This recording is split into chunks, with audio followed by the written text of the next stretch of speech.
মানুষজন এখন খালি গৌতম স্যারকে গাল দিচ্ছে, ঠিক আছে ভাই। আর গাল দেওয়ার কারণ হচ্ছে, তোমাদেরকে বললে তোমরা বিশ্বাস করবে না, আমাদের ইন্ডিয়া টিমে, ঠিক আছে, আমাদের এশিয়া কাপের স্কোয়াড অ্যানাউন্সড ফাইনালি কমপ্লিট, ঠিক আছে। আজকে তোমাদের সামনে সব কিছুটা তুলে ধরবো। আর আমাদের গৌতম দাদাকেও এখন গাল দিয়েও কোনো লাভ নেই, কারণ আমার গৌতম দাদা চাষ তো, ঠিক আছে, ওয়াশিংটন সুন্দর ভাই ওই চান্স পায়নি নিজে। আর ঠিক আছে, আর এখানে গৌতম দাকে গাল দিয়ে কোনো লাভ নেই, সে ভাই ঘরে বসে চাফা মারছে, ঠিক আছে, এরকম কিছু ব্যাপার। গৌতম দাকে গাল দিয়ে কোনো লাভ নেই ভাই, ঠিক আছে। তো চলো আজকে খুলে খালে একদম আমাদের মানে ইন্ডিয়ার এশিয়া কাপের স্কোয়াড অ্যানাউন্সড করে দিচ্ছি তোমাদের। মানে হয়তো তোমরা এখন মানে অনেকেই পেয়ে গেছো এতক্ষণে নিউজটা। তো উইদাউট রোকো, ঠিক আছে, উইদাউট রোকো নিয়ে একটা টিম বানিয়েছে। টিমটা একদম ভাই ডেঞ্জারাস টিম হয়ে গেছে। তো চলো বেশি ব্যাট না করে আজকের ভিডিওটা শুরু করা যাক। এই বছর আমাদের টিমে এমনই একটা প্লেয়ার আছে যে প্লেয়ারটার নাম বললেই তোমরা বলে দেবে যে এইবারে 2025-এ ইন্ডিয়া এশিয়া কাপ জিতে যাবে আরাম করে। তো ভাই চলো তোমাদের কাছে পুরোটা ঠন নিয়ে বলবো। তো ফার্স্টে আমাদের আসছে সূর্যা কুমার যাদব। তো আমাদের দাদা এইবারে খুব ভালো আইপিএল খেলেছে, এত সুন্দর সুন্দর আইপিএল খেলিয়েছে যে এইবারে মুম্বাই ট্রফি জিততে পারেনি। যাই হোক, তারপরে আসছে শুভমান গিল ভাই। তো আগে এটা বলে দিই, সূর্যা কুমার যাদব এটার ক্যাপ্টেন থাকবে মানে আমাদের এশিয়া কাপে। সো এটা ক্যাপ্টেনকে অত যা কিছু না বলাটাই ভালো। সো তারপরে আসছে শুভমান গিল ভাই, আমাদের প্রিন্স, ঠিক আছে, আমাদের রোকো, আমাদের ভাই রোকো, আমাদের কি বলবো ভাই, আমাদের রোকোকে সরিয়ে ক্যাপ্টেন হয়েছে, মানে টেস্টে ক্যাপ্টেন হয়েছে ভাই শুভমান গিল, আমাদের প্রিন্স। তোমাদের কাছে প্রিন্স, আমার কাছে প্রিন্স না, হেগো রুগী একটা। তো তাকে আমাদের বিসিসিআই কি করেছে, এখন ভাইস ক্যাপ্টেন করে দিয়েছে, যেটা হচ্ছে সূর্যা কুমারের পোঁদের গন্ধ শুকতে ঘোরাফেরা করবে। মানে যাই হোক, যাও এটা করবে। সো তারপরে আছে অভিষেক শর্মা। ইয়েস ভাই, এই প্লেয়ারটার জন্য ভাই রেসপেক্ট তো বানতাই হ্যাঁ, কারণ একে যে স্কোয়াডে নেওয়া হয়েছে, ঠিক আছে, এখান থেকে এটা বোঝাতে পারে যে এবার আমাদের অনেক কিছু আপগ্রেড হতে চলেছে। কারণ এই যে অভিষেক শর্মা ভাই, বাঁ হাতে যখন ব্যাটটা ধরে চাগানো মানেই একদম সেটে একটা 6 মারবে, 6। সো তারপরে আসছে আমাদের শিবম ডুবে ভাই, এটা সিএসকের প্লেয়ার। তো মানে সামথিং সিএসকে প্লেয়াররাই বলতে পারবে যে কেমন খেলতে পারে। আমার থেকে মনে হয় সিএসকে প্লেয়ার মানে ধার গরু। যাই হোক, একটু বেশি বলে ফেললাম মনে হচ্ছে। তো তারপরে আছে আমাদের বাপু আকসার প্যাটেল, ঠিক আছে। বাপুর নিয়ে কিছু বলার নেই, বাপু বাঁহাতে ঠিক বলটা এরকম করে ধরবে অ্যান্ড বাঁহাতটা এইরকম করে ঘুরিয়ে যখন একটা বল ফেলবে, উইকেটটা তিন দিকে ছিটকে যাবে, তাহলে কিপারের হাতে বল চলে যাবে, যে কোনো একটা হবে। আর তারপরে আছে আমাদের, দেখাবো না বলবো, কোনটা করবো দেখাবো, এখানে আলু লাগবে, ঠিক আছে, তারপরে আমি দেখিয়ে দিচ্ছি, ঠিক আছে।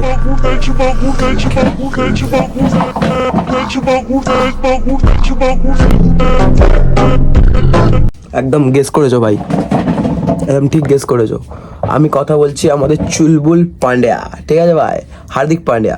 তো হার্দিক পান্ডিয়া একদম আমাদের স্কোয়াডে চান্স পেয়ে গেছে ভাই। আমি জানতাম হার্দিক পান্ডিয়া চান্স পাবে গ্যারান্টি, কারণ এই যে প্লেয়ারটা একটা আলাদা প্লেয়ার, যেটা আমাদের ইন্ডিয়ার খুবই দরকার, মানে খুবই বড় একটা প্লেয়ার, ঠিক আছে, খুবই বড়। তো তারপরে আসছে তিলক ভার্মা, মুম্বাই ইন্ডিয়ান্স ভাই। মুম্বাই ইন্ডিয়ান্স বেশি চলবে না, কারণ বিসিসিআই খালি শুধু আম্বানি বলেছে যে আমার প্লেয়ারগুলোকে আইপিএলে খেলাচ্ছি, এখানে নিয়ে নে ভাই, নাহলে আমার প্লেয়ারগুলো ইজ্জত থাকবে না। সেই মানে বুঝে সুঝে আর কি তিলক ভার্মাকে নিয়ে নিয়েছে। খারাপ প্লেয়ার নয় ভাই, ভালো প্লেয়ার, ছাঁটা মাটা মাল আছে, খেলে দেবে, সমস্যা নেই। তারপরে ভাই আমাদের একটা কাকার কথা না বললেই নয়, আমাদের ভাই এবি ডিভিলিয়ার্স। वाह क्या एक्टिंग कर रहा है। ঠিক আছে, শখ হওয়ার কোনো দরকার নেই ভাই, এটা আমাদের আরসিবির এবি ডিভিলিয়ার্স। একদম যারা গেস করার তারা ভাই গেস করে ফেলেছো আমি কি বলতে চাইছি। একদম bro, Jitesh Sharma is here Asia cup, একদম ভাই ঠুনঠুনি বেশি ভাই। দেখো মাথা কামানোর দরকার নেই, এবারে গ্যারান্টি ইন্ডিয়া এশিয়া কাপ জিতছে 2025-এ। এই প্লেয়ারটার এন্ট্রি হয়ে গেছে মানে। হ্যাঁ ভাই, এখন একটা দুঃখের বিষয় আছে, যেটা আমি তোমাদেরকে ভিডিও কন্টিনিউ করতে বলছি, ঠিক আছে। এবার বিসিসিআইয়ের ওপর বাকি সব কিছুটা, শুধু আমাদের জিতেশ শর্মার বিষয়ে একটা কথাই বলতে চাই, আমাদের প্লেয়ারটা শুধু একটা ম্যাচই খেলেছে, ঠিক আছে, একটা ম্যাচ বলতে একটা পুরো ফুল টুর্নামেন্ট খেলেছে। আর সেটা হচ্ছে কি যে আমাদের আইপিএল, ঠিক আছে ভাই, আইপিএল শুধু একটা খেলেছে আরসিবির হয়ে, ঠিক আছে, আর সেটা জিতেছে, মানে সে বলেছিল জিতাবে, তো কনফিডেন্স নিয়ে বলেছিল, তো সেটা আমাদেরকে জিতিয়েই ছেড়েছে। সো এই জন্য হয়তো বিসিসিআই জিতেশ শর্মাকে টিমে সামিল করেছে, নাহলে বিসিসিআই যা হারামি কিপ্টে লোক ভাই, এইসব প্লেয়ারকে নেবে না, নেবে ছাঁটা মালগুলোকে, সিএসকে এইসব মালগুলোকে নেবে আমাদের টিমে ইন্ডিয়া। তো যাই হোক, তারপরে আমাদের আছে এখন চারকা বরুণ চক্রবর্তী। তো ভাই বরুণ চক্রবর্তী আছে আমাদের একদম সুন্দর স্পিনার, যে একদম ভাই খাচাখাচ মারবে, বরুণ চক্রবর্তী দানাতে মারে এরকম করে থাক করে ফেলে দেবে, আর ঠিক ছিটকে টিনটিকে যাও এটা মানে ছিটকে যাবে উইকেট। সো তারপরে আছে আর্শদীপ সিং ভাই, বাঁহাতে এরকম করে বলটা নিয়ে এরকম করে দৌড়ে যখন এইরকম করে ফেলবে না, পুরো কিপার খেচাক করে এরকম করে ক্যাচ করে নেবে, যদি জিতেশ শর্মাকে কিপার দেয় তো। নাহলে এখনো মানে এমনই একটা কিপার আছে যেটাকে দেখলে তোমাদের হাগা পেয়ে যাবে, হাগা হাগা। वाह क्या मुस्कुराहट है। মানে সে এজ ক্যাচ তো দূরের কথা, এজ ধরার আগেও 10 বার ভাববে। তো যাই হোক, তারপরে আমাদের প্লেয়ার আছে জাসপ্রীত বুমরা, আমাদের মনস্টার, ঠিক আছে ভাই, মনস্টারকে নিয়ে কিছু বলবে না, ঠিক আছে, মনস্টারকে নিয়ে ভাই কিচ্ছু বলার দরকার নেই, মনস্টার প্রাইম হ্যাকার ভাই এরা, ঠিক আছে, প্রাইম হ্যাকার। তো তারপরে আছে ভাই কুলদীপ যাদব, আমাদের 2023 ওয়ার্ল্ড কাপের কথা তোমাদের সবারই হয়তো মনে আছে, কুলদীপ যাদব কতটা ইম্পর্টেন্ট ছিল আমাদের, মানে ওই 2023 ব্যাপারে। তো 27 স্কোয়াড যখন হবে তখন ভাই কুলদীপকে নিয়ে একটু ভাবা হবে, কোনো সমস্যা নেই। তো তারপরে ভাই একটা ঢাঁড় কুমড়োর কথা বলি, যেটাকে বিসিসিআই কেন অ্যাড করেছে আমার ভাই এই জায়গাটায় ঢোকে না, ঠিক আছে ভাই। তো সেটা হচ্ছে আমাদের সঞ্জু স্যামসং ভাই, একে নেওয়ার কি দরকার ছিল ভাই, ছেলেটাকে তো খেলাচ্ছ ভাই টি20-তে, এইখানে এই ছেলেটাকে খেলিয়ে আমাদের ভাই জামাইদার কেন মানে মান সম্মানটাকে নিয়ে খেলাখেলি করছো। হ্যাঁ ভাই, আমি কেএল রাহুলের কথা বলছি, কেএল রাহুল অত বড় প্লেয়ার আছে আমাদের টিমে, তার ছেলেকেও তুমি কেন সঞ্জু স্যামসংকে এখানে ঢুকিয়েছো।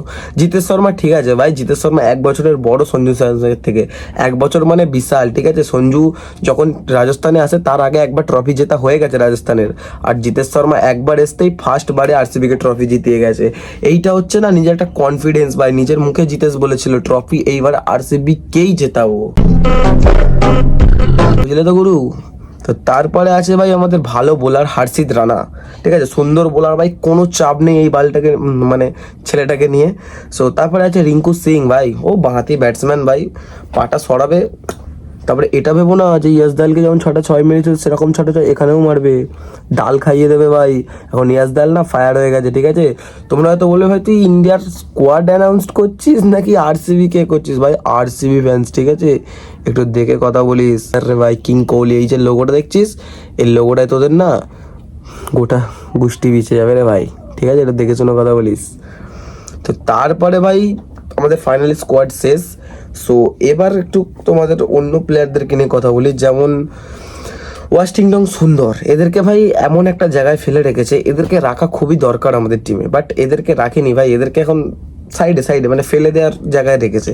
তোমরা তো অনেকে এখন গৌতম গম্ভীরদাকে অনেক কিছু উল্টোপাল্টা কথা বলতে পারো, বাট দেখো সেটা চাস্তো ভাই কি অ্যাড করতে পারেনি, আর কি করবে ভাই। আর সব থেকে বড় কথা ইয়াশাসবি জয়সওয়াল, ওর জায়গাটা আমাদের টিমে হওয়া খুবই দরকার ছিল, বাট ওর থেকেও ভালো আমি হয়তো বলবো না, ওরই মতন অভিষেক শর্মাও ভাই খারাপ প্লেয়ার না, মোটামুটি নিজের জায়গাটা ঠিকঠাক করে সুট সাটি দিয়ে বেরিয়ে যাবে, ঠিক আছে, ওতে কোনো মানে সেরকম ব্যাপার নেই। সো আর একটা ছেলের কথা না বললেই নয় ভাই, ঠিক আছে, মোহাম্মদ সিরাজ ভাই, কি দোষ করেছিল তোমাদের ভাই বিসিসিআই, কিরকম পদে বাচ্চাটা দিয়েছিল যে ওই প্লেয়ারটাকে এখানে সামিলই করা হলো না, ঠিক আছে, ব্যাপারটা বুঝতে পারছি না। তো আরসিবি ছেড়ে চলে গেছে, তাহলে আরসিবি ছেড়ে চলে গেছে বলে ওকে নেওয়া যাবে না, নাকি কোহলি নেই বলে অ্যাটিটিউড দেখাতে পারবে না। আরে ভাই নিয়ে তো দেখো একবার, তারপরে তো দেখো ওর জলবাটা। তো যাই হোক, বেশি ভটভট করে বলছি হয়তো। যাই হোক, এই ছিল আমাদের ইন্ডিয়ার হচ্ছে তোমার স্কোয়াড, আর এইখানে প্লেইং 11 একটা আমি তৈরি করব, তোমরাও আমাকে কমেন্টে একটা প্লেইং 11 বলো। সো সেটা আমি রেট বলবো যে 10-এর মধ্যে তাকে কত দেওয়া যাবে, মানে সেই প্লেয়ার লিস্টটাকে বা সেই প্লেয়ারগুলোকে। আর যাই হোক, তারপরে আমি তোমাদের সামনে আবার একটা মানে ওই প্লেইং 11 একটা দেবো, যে এই প্লেইং 11 নিয়ে ইন্ডিয়া আমাদের এশিয়া কাপ একটা হলেও ম্যাচ খেলবে, সেরকম তোমাদেরকে বলবা। তোমরাও বলো, মানে কমেন্টে করো আর যা মনে হয়, ঠিক আছে। আমি যেটা ভাবছি, ঠিক আছে, সেটা তোমাদেরকে এখন বলবো না, নেক্সট ভিডিও বলবো। আর ওইটাতেই মনে হয় ইন্ডিয়া মানে ফার্স্ট ম্যাচ না হলেও 2-3টে ম্যাচ খেলার পরে ওই একটা টিমকে নিয়ে মানে একটা প্লেইং 11 নিয়ে খেলবে। আর সেটা আমার মাথায় খুব ভালো করে ঘোরাফেরা করছে, আমি তোমাদের ওটা বলবো। তো তারপরে তোমরা দেখবে যে ওইটা নিয়ে ইন্ডিয়া খেলে কি খেলে না, সেটা তোমরাও তোমাদের মতন একটা আলাদা প্লেইং 11 কমেন্ট করো ভাই, আমি রেট দিচ্ছি। আর ওই তোমাদের প্লেইং 11 আর আমার প্লেইং 11-এর মধ্যে কোন দুটো টিমকে নিয়ে আমাদের ইন্ডিয়া খেলায়, সেটা ভাই যখন খেলা হবে তখনই দেখা যাবে। আর শিডিউল ভাই, এখন শিডিউল জেনে কোনো লাভ নেই। সেপ্টেম্বর মাসে খেলা ভাই, তাও আবার 9 তারিখ থেকে শুরু হচ্ছে, আমাদের 10 তারিখে ম্যাচ আছে, ঠিক আছে। কি ভাই ইউএই একটা টিম আছে ভাই, তার সঙ্গে খেলা হচ্ছে। তার হচ্ছে ঝান্ডার কালার ভাই সবুজ লাল, কি একটা আলাদা আলাদা কালার আছে, সবুজ লাল ভাই। আর আমাদের তো ভাই গেরো সাদা সবুজ ভাই, আমরা ইন্ডিয়ার লোক ভাই, আমাদের মানে কনফিডেন্স আলাদা। আমাদের কিং কোহলি আর রোহিত ম্যান শর্মা আছে যতদিন, ততদিন আমি ভাই তোদের কারো অস্ট্রেলিয়া কাউকে ভাই তো অস্ট্রেলিয়া বলো, ঠিক আছে ভাই। তো যাই হোক, আজকে একটু বেশি ভটভট করে ফেললাম। আজকে ভিডিও এতটাই ছিল। যদি ভিডিও ভালো লাগে লাইক কমেন্ট চ্যানেল সাবস্ক্রাইব করে দেবো। আর ফেসবুক থেকে দেখে দেখলাম অবশ্যই ফলো করে রাখো। আর কমেন্ট একটু টুকটাক করে জানিয়ে দাও ভাই তোমাদের প্লেইং 11 আর যে যা গাল দিতে চাও ভাই কমেন্টে গালফাল দিয়ে দাও। সবাই জন্য আজকে সব কিছু খোলা। এখন যতদিন ভাই ম্যাচ চলবে ততদিন যে যত গাল দিতে চাও দিয়ে দাও। সিএসকে বলো তোমরা, ঠিক আছে ভাই। তো এত কিছু বললাম, আর একটা কথা বলে দিই, ঠিক আছে। তো সিএসকে যারা মানে এখন আমার ভিডিওটা দেখছো, তোমাদেরকে একটা কথাই বলতে চাই, যতই ভাটভুট করবে করো, ঠিক আছে, লাস্ট অব্দি তোমরা এসে আমার এখানটা ধরো,